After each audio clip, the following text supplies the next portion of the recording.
माननीय सभापति महोदय, मैं पहली बार विधानसभा में आया हूं। मैं राज्यपाल जी का अभिभाषण भी सुना और पढ़ा भी। जब विधानसभा अध्यक्ष 2 दिन पहले कुछ स्कूली बच्चे यहां पर आकर बैठे थे, तो उन्होंने बोला भारत का भविष्य यहां पर बैठा है और हम सबको उन्होंने बताया। तो मैं सबसे पहले इसी बात पर चर्चा करूंगा कि जब 15 अगस्त के दिन, 26 जनवरी के दिन मैं एक स्कूल के अंदर गया, प्रोग्राम खत्म हुआ, मैंने प्राचार्य के साथ वहां बैठकर बात करी, तो उन्होंने मुझे बताया कि हमारे स्कूल में 12 शिक्षकों की जरूरत है, यहां पर केवल 6 शिक्षक हैं और उसमें से 4 अतिथि शिक्षक हैं। तो मैं पूछना चाहता हूं कि कैसा भारत का भविष्य बन रहा है। उन्होंने बताया कि इन 4 अतिथि शिक्षकों को 4 महीने से पैसा भी नहीं मिला है, और पैसा कितना, 6,000 और 7,000 रुपए। जबकि आपकी शिवराज सिंह जी की सरकार ने घोषणा करी थी कि इनको डबल पैसा दे दिया जाएगा। कुछ जगह दे दिया गया, लेकिन मेरी महत्वपूर्ण विधानसभा में उनको उतना पैसा भी नहीं मिला। ये आंकड़े भी गलत दिए गए। कुछ लोगों ने प्रश्न पूछे थे, मंत्री जी ने जवाब दिए, बोले हमारे यहां 1100 शिक्षक हैं, 600 अभी हैं, 600 की कमी है। लेकिन मेरा ऐसा मानना है कि वो आंकड़े भी गलत है। 600 शिक्षक हैं, उसमें भी 400 अतिथि शिक्षक हैं, केवल 200 शिक्षक हैं। कैसे भारत का भविष्य बनेगा? खुद अध्यक्ष जी बोल रहे थे कि भारत का भविष्य यहां बैठा है। तो मैं पूछना चाहता हूं कि इस अभिभाषण में यह कहीं योगदान नहीं है। मैंने खुद मेरी विधानसभा में देखा है, हमारे क्षेत्र के जो ग्रामीण क्षेत्र है, उन बच्चों ने बड़े सपने ही देखना छोड़ दिए। हमारे क्षेत्र के लोग सपने क्या देखते हैं?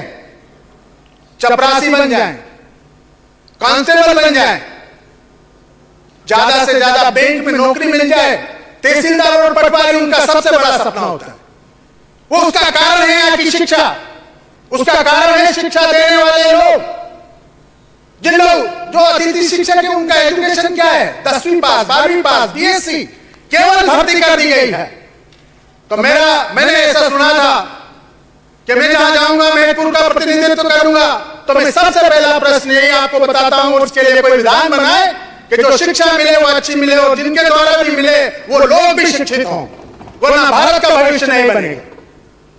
ऐसे बहुत सारे पॉइंट हैं, मुझे समय कम मिला, मैं दूसरी बात पे आता हूं। जो मेरे यहाँ की सबसे बड़ी समस्या है बिजली की समस्या। बहुत सारे विधायक लोगों ने भी प्रश्न, आपको किसने कहा कि आपको समय कम मिला? मेरा दूसरा प्रश्न है, सब कोई सुन रहे हैं, मेरा दूसरा प्रश्न है, अभी सबसे ज्यादा समस्या हमारे तहसील में जो चलती है वो है बिजली की।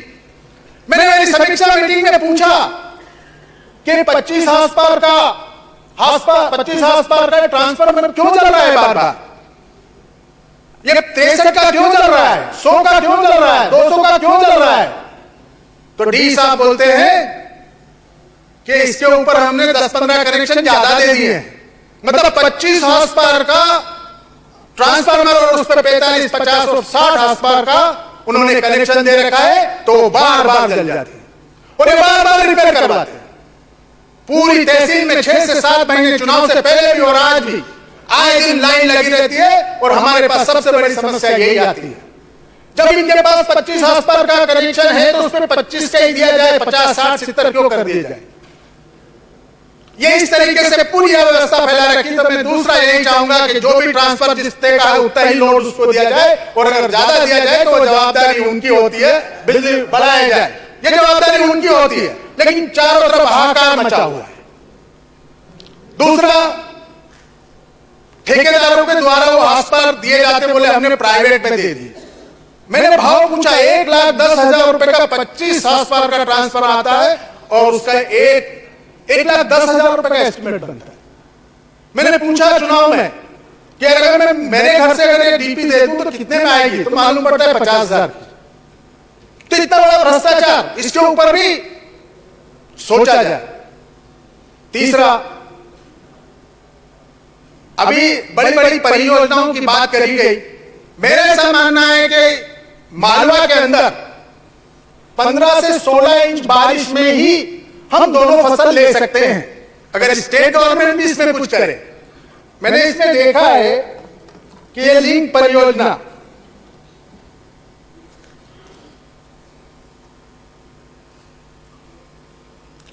प्रधानमंत्री श्री नरेंद्र मोदी जी के नेतृत्व में निर्णय और कौशल की बदौलत केन बेतवा परियोजना की भांति पार्वती काली सिंह चंबल लिंक परियोजना की स्वीकृति प्रदेश के विकास में मील का पत्थर साबित होगी।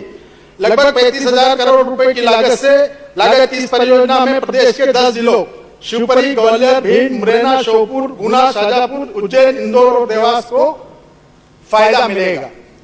मेरा ऐसा मानना है कि बड़ी योजना हो गई, लेकिन जहां तक मालवा की बात है, जहां से हमारे मुख्यमंत्री भी हैं और मैं भी हूं और साइंटिफिक भी है, मैं खुद भी जियोलॉजी का स्टूडेंट रहा हूं।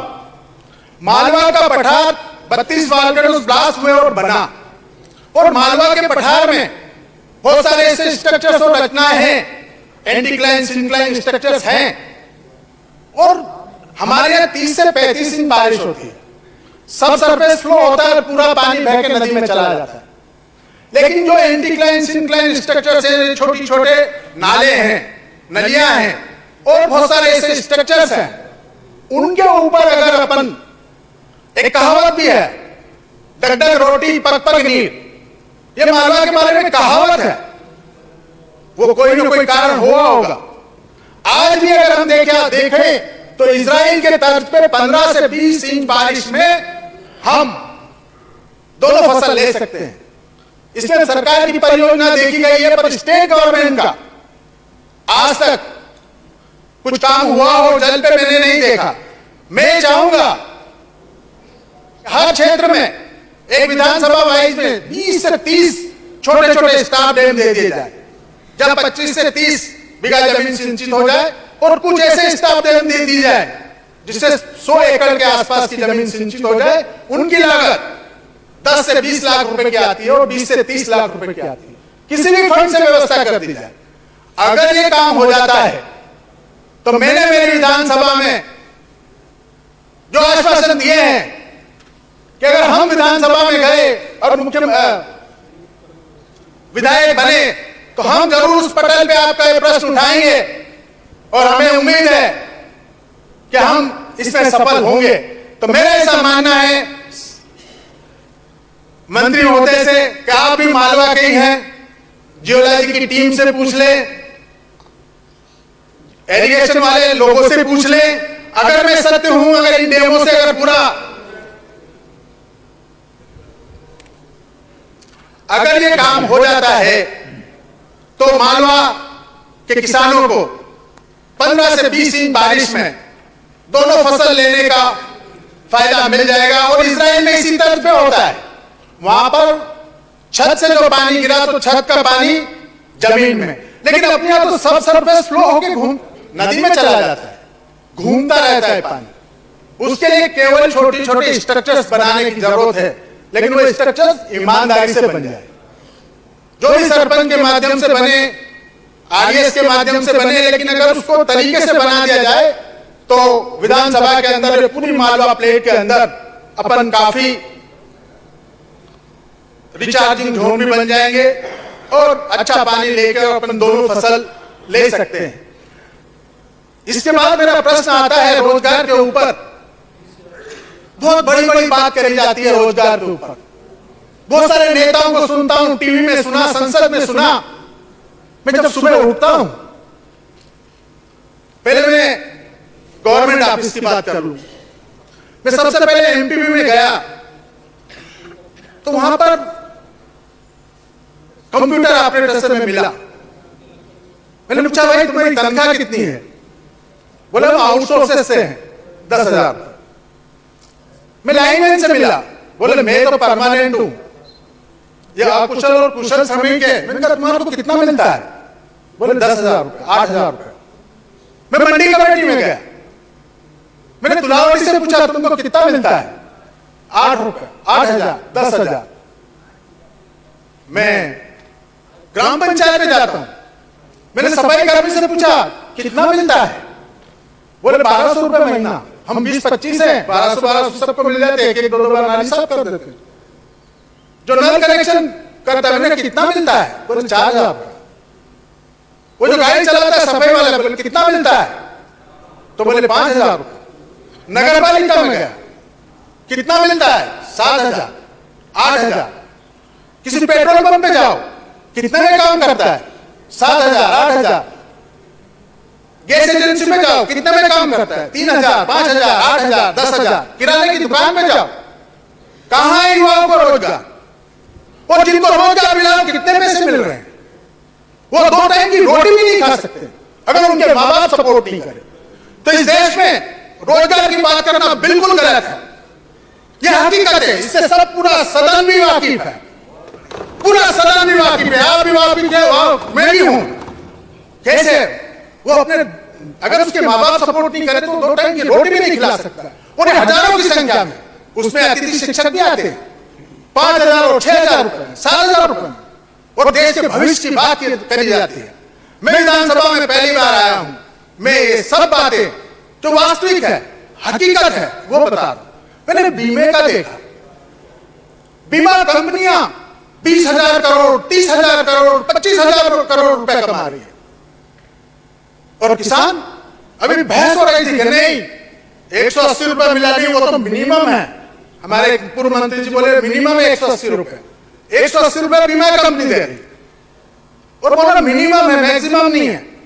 अरे बीमा कंपनी 20,000 रुपए करोड़ कमा रही है, और किसान को मिल रहा है 80 रुपए, 100 रुपए, 500 रुपए, 8,000 रुपए, 10,000 रुपए मिल जाता, किसान बहुत खुश हो जाता है। मेरा ऐसा मानना है कि इन बीमा कंपनियों को जब अगर अभी सुनने में आया सैटेलाइट इमेजरी से सर्वे हो जाता है और बात खत्म हो जाती है। मैं चाहूंगा, मेरी विधानसभा में मैंने आश्वासन दिया है कि जिस दिन भी फसल खराब हुई तो मैं सबसे पहले बीमा कंपनी को साथ में लेकर, जो भी बीमा कंपनी का अधिकारी आएगा उसको साथ में लेकर, एसडीएम को साथ में लेकर, और गांव के पटेल और सरपंच को साथ में लेकर सर्वे करवाएंगे, और सर्वे हमारे सामने बनवाएंगे। हमें जानने का बरोबर हक है कि हमें बीमा कैसे मिलेगा, कितना मिलेगा, इसकी जरूरत नहीं, लेकिन वो सरल तरीके से हमें समझा दिया जाए कि बीमा कैसे मिलेगा। अगर बीमा हमको मिल गया, हमारे किसानों को मिल गया, तो हमें किसी चीज की जरूरत नहीं पड़ेगी। लेकिन बीमा कंपनियां हजारों, 10,000, 20,000 करोड़ कमा रही है, लेकिन किसान बीमे के लिए भटकता रहता है। मेरी तहसील के अंदर 254 करोड़ रुपए का बीमा मुख्यमंत्री शिवराज सिंह जी चौहान ने बोला मैं यहां से क्लिक कर रहा हूं और आपके यहां बीमा आ जाएगा। हमारे विधायक ने भी बोला कि बीमा आचार संहिता खत्म करने के बाद आएगा, पेपर न्यूज, उसने सर्टिफिकेट भी बांट दी। मैंने अभी यहां प्रश्न लगाया तो मुझे ये जवाब मिला कि केवल 70 लोगों को बीमा दिया गया है, और बाकी का जवाब इस तरीके से दिया कि मेरे कोई समझ में नहीं आया कि हुआ क्या, केवल ये दिया गया। अब आप समाप्त करें।